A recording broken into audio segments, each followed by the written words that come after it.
Yeah, so my name is Tyson. I am a Katamu athlete. I've been lifting for roughly about 10 years now. I started out when I was probably 13, 14 years old.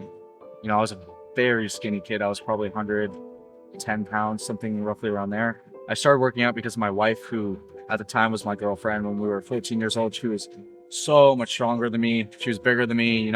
Her dad worked out a lot. So I felt very insecure about being like a weak boyfriend. I mean, that's like the worst thing ever when you're 14, right? So I was super skinny, super weak, and was motivated to get into the gym. My wife took me into the gym when I was 14 for the first time, and I was just addicted to it. I was addicted to gaining weight and just getting bigger, stronger.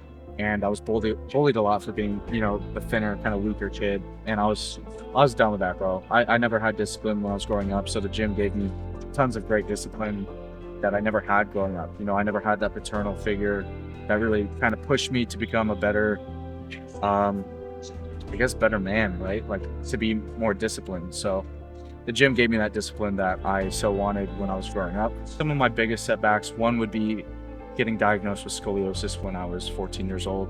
I was in and out of the doctor's office a lot, them telling me I could never lift again. I couldn't deadlift anymore. I couldn't lift heavy weights because somehow that would affect my scoliosis. But if anything, it's gifted me, this 1,000-pound deadlift, which I think has been from God, honestly. I think it's a blessing.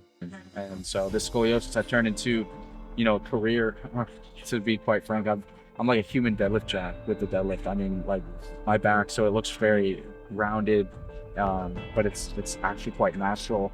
And so people think that I'm hurting my back, but I've never had really any back injuries.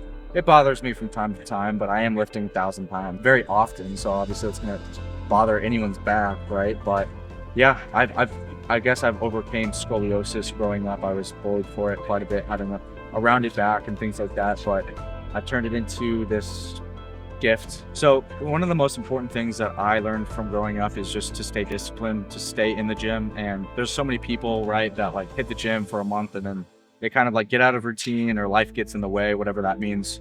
But I'm telling you, if you just push past the times where you just don't feel like it with anything in life, not only the gym, right, but like there's plenty of things you're going to do in life that you're not going to enjoy. And so, but you have to do them anyway. And I think the gym has been an amazing trainer in doing so because the weights don't lie. None of that lies, right? You're telling yourself plenty of times, to just get into the gym and do it. And I think that's the best attitude you can have, is when you don't want to do it anyway. And motivation is not always there, but that discipline you can gain over time.